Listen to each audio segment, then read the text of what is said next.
Oke, kita mulai ya. Kali ini kita mau bongkar sesuatu yang sebenarnya kita alami tiap hari, tapi mungkin jarang banget kita pikirin, yaitu perjalanan sebuah produk. Gimana ceritanya barang dari pabrik bisa sampai dengan mulus ke tangan Anda? Yuk kita telusuri bareng-bareng. Coba deh bayangin sejenak, waktu Anda lagi santai minum sebotol teh dingin yang baru dibeli di minimarket atau pas nerima paket dari kurir. Pernah kepikiran nggak sih gimana perjalanan panjang produk itu sampai bisa ada di sini? Wah, di baliknya itu ada sebuah sistem yang super kompleks, sebuah jaringan logistik yang luar biasa. Nah, itulah yang mau kita bedah sekarang.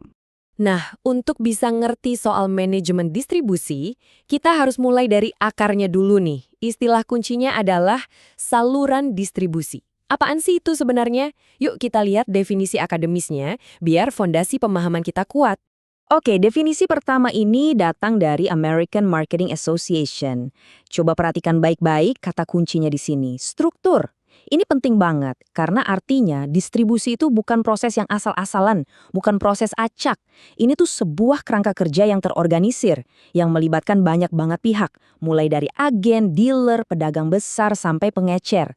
Mereka semua kerja bareng dalam satu sistem buat masarin produknya.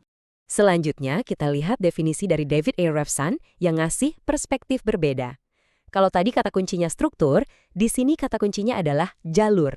Nah, ini lebih gampang dibayangin. Anggap aja kayak aliran sungai.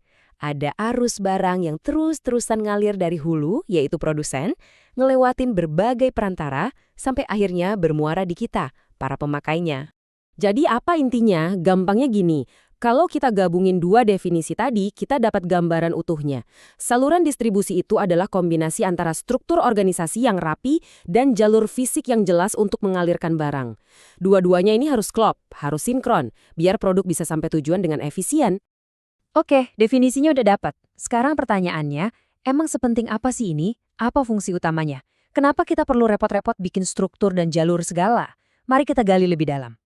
Jadi, di balik semua kerumitan struktur dan jalur tadi, fungsi utamanya itu sebenarnya sangat mendasar, yaitu penyediaan fisik.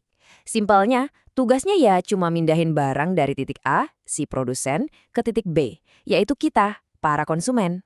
Kutipan ini ngerangkum semuanya dengan pas banget. Ini semua tuh soal pergerakan fisik barang. Coba deh bayangin lagi perjalanannya. Dari pabrik, diangkut pakai truk, mungkin disimpan dulu di gudang transit, sampai akhirnya dipajang cantik di rak toko atau diantar kurir ke depan pintu rumah Anda. Tanpa fungsi ini, ya produk sebagus apapun, nggak akan ada gunanya kalau nggak bisa sampai ke tangan pembeli kan? Oke, kita udah bahas apa dan mengapanya. Sekarang, mari kita kenalan sama siapa aja para pemain di jalur ini. Dan yang lebih seru lagi, tantangan apa sih yang mereka hadapi di zaman yang serba modern ini? Nah, ini dia alur distribusi yang paling klasik, yang paling dasar. Pertama, ada produsen yang bikin produknya. Terus, mereka jual dalam partai besar ke pedagang besar atau grosir. Si pedagang besar ini lalu mecah barangnya jadi jumlah yang lebih kecil buat dijual lagi ke pengecer. Contohnya ya supermarket atau warung. Nah, dari situlah kita sebagai konsumen akhirnya bisa beli produknya. Kedengarannya simple ya. Tapi jangan salah, model yang kelihatannya lurus-lurus aja tadi di dunia nyata, apalagi di industri retail modern, ceritanya jadi jauh lebih rumit.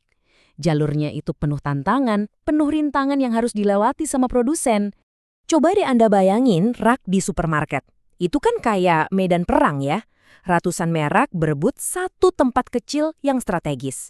Nah, buat bisa masuk ke sana, produsen tuh nggak cuma butuh produk yang bagus. Mereka juga harus setuju sama serangkaian syarat dan ketentuan yang super ribet dari si retail besar.